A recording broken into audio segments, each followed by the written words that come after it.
วัสดีค่ะพบกันในใครๆก็เข้าครัวค่ะวันนี้จะพาคุณผู้ชมไปดูการทำขนมปังช็อกโกแลตค่ะเป็นขนมปังนุ่มแบบญี่ปุ่นนะคะซึ่งตัวขนมปังเนี่ยจะมีไส้ช็อกโกแลตแล้วก็ตัวขนมปังก็มีผงโกโก้อยู่ข้างในด้วยเดี๋ยวเราไปดูส่วนผสมกันค่ะ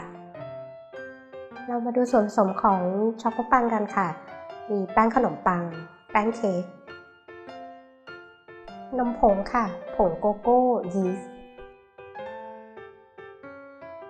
ไส้ช็อกโกแลตที่กวนไว้ค่ะเนยละลายไข่ไก่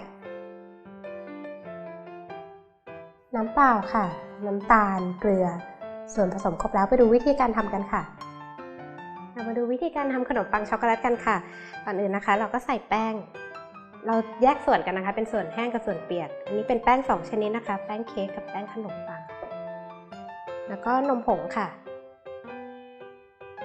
ผงโกโก้ค่ะแล้วก็ยีสต์เดี๋ยวคนให้เข้ากันแล้วเราพักไว้ก่อนนะคะเดี๋ยวมาผสมส่วนผสมน้ำกันค่ะ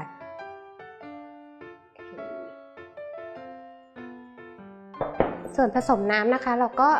มีน้ำเปล่านะคะน้ำตาลทรายค่ะ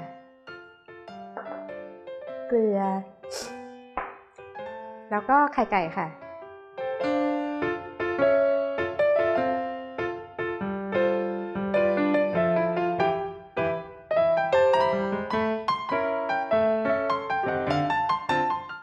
แล้วเราก็เอาส่วน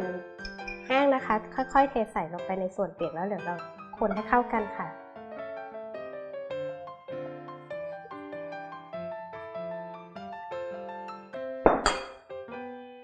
เดี๋ยวเราจะนวดแป้งไปสักพักหนึ่งนะคะเดี๋ยวพอเริ่มเกาะเป็นก้อนแล้วเดี๋ยวเราค่อยใส่เนยกันค่ะ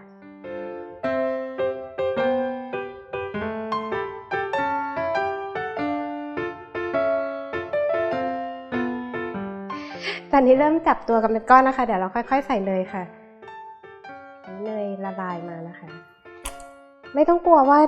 โดมันจะเละนะคะเดี๋ยวมันจะคืนรูปของมันเองค่ะ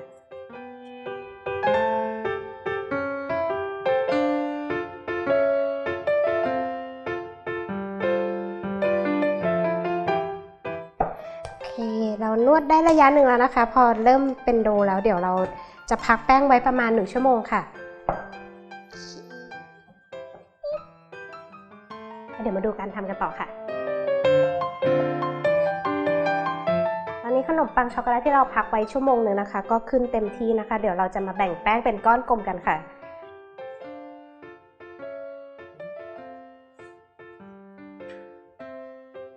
ได้ลมออกนิดนึงก่อนนะคะ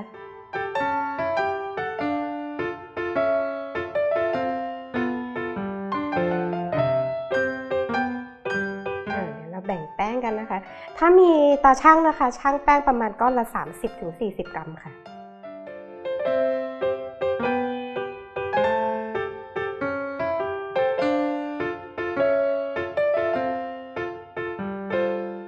เดี๋ยวเราปั้นแป้งเป็นก้อนกลมกันนะคะแล้วเดี๋ยวเราจะมารีดแป้งให้เป็นแผ่นแล้วใส่ไส้กันค่ะ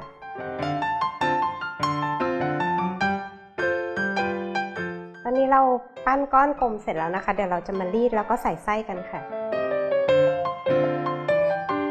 ไม่ต้องใช้แป้งโรยอีกก็ได้นะคะเพราะว่ามันมีเนยเยอะมันก็เลยไม่ค่อยติดพิมพ์โรลลิ่งพิมพ์อันนี้เราก็รีดแป้งแล้วนะคะเดี๋ยวเราใส่ไส้กันนะคะ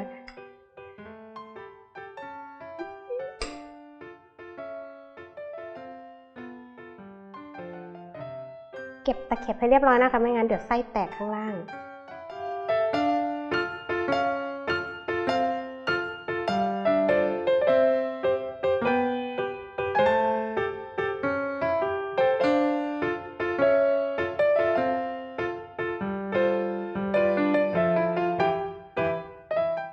เดี๋ยวเรา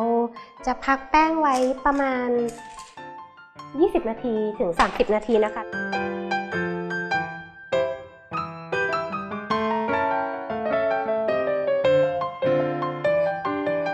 เดี๋ยวก่อนเข้าอบนะคะเดี๋ยวเราจะแต่งหน้าด้วยช็อกโกแลตนิดนึงค่ะ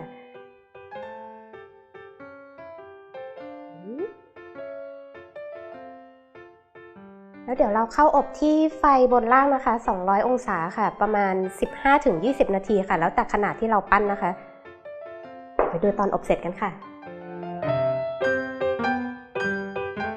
เสร็จเรียบร้อยแล้วค่ะขนมปังช็อกโกแลตของเรานะคะหลังจากอบเสร็จนะคะมันก็จะไม่พองขึ้นมามากแต่มันจะประมาณนี้แหละค่ะเดี๋ยวเรามาดูไส้ข้างในกันนะคะอันนี้พักไว้แป๊บหนึ่งนะคะมันเลยไม่ร้อนมาก